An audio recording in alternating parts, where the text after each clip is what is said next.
La femme met son mari dans un puits. Lorsque je l'ai remonté, mon mari s'est transformé en un pot d'or. Hier, ils ont voulu creuser un puits dans la cour. En conséquence, juste à mi-chemin de l'excavation, le sol s'est soudainement effondré et a révélé une grande fosse sans fond. Le mari a apporté une lampe à huile et a voulu la poser pour voir ce qu'il y avait en dessous. De façon inattendue, une force énorme vient de l'autre extrémité de la corde. Les paumes de mon mari étaient presque éclatées. Alors il a à peine réussi à tenir la corde. Bientôt la force de la corde a disparu. Quand ils ont tiré les objets, ils ont découvert que la lampe à huile s'est transformée en pot. Et il est plein d'or lourd. Le mari semble voir un raccourci pour devenir riche. Alors il s'est précipité vers la ville pour vendre en gros des lampes à huile. Après son départ, les deux sœurs ont trouvé une lettre en peau de mouton dans le pot. Il dit que tu dois échanger plus de choses avec moi. Il n'y avait plus de lampe à huile maintenant. Alors elles ont dû jeter les vieilles poules de la maison dans les paniers. La corde a été de nouveau traînée par une force énorme. Il n'a pas fallu longtemps pour qu'ils attrapent un pot plus grand. Il est toujours plein d'or. Une lettre était accompagnée. Il est écrit s'il vous plaît, apportez quelque chose de plus précieux en échange. À ce moment-là, mon mari est revenu avec un chariot chargé de lampes à huile. Ils ont posé la lampe à huile et un grand seau, pensant qu'il ferait certainement fortune maintenant. Cependant, quand il a été retiré, la lampe à huile au-dessus était toujours là. Il semble que les gens là-bas n'aient plus besoin de la même chose. Le mari s'est immédiatement mis en colère quand il l'a vu. Vous ne pouvez pas simplement perdre la lampe à huile que vous venez de dépenser beaucoup d'argent pour acheter. Il a pris l'outil à côté de lui et a demandé aux deux sœurs de se poser. Il va descendre lui-même pour récupérer tout l'or. Les deux femmes n'ont dû le faire. Cependant, lorsque le mari est descendu au fond,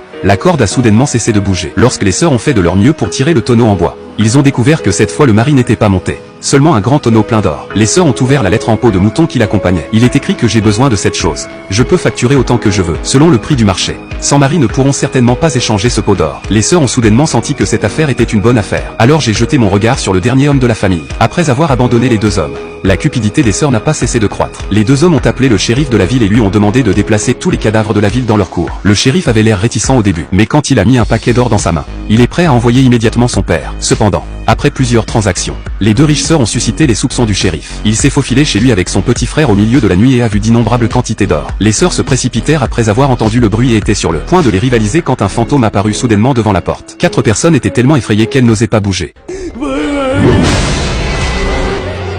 Après la disparition du fantôme, seuls les mots « ne laissez pas le puits mourir de faim » sont restés sur le mur. Une petite quantité d'alimentation ne suffit plus à satisfaire ce puits. Alors le shérif gourmand a eu une idée encore plus folle. Le mois prochain, c'est la journée de rassemblement de la ville. Tous les villageois seront là. D'ici là, vous pouvez avoir autant de personnes que vous voulez. Bientôt, les villageois sont venus ici les uns après les autres. Tout le monde se rassemble. Le shérif a ouvert le mécanisme prévu à l'avance.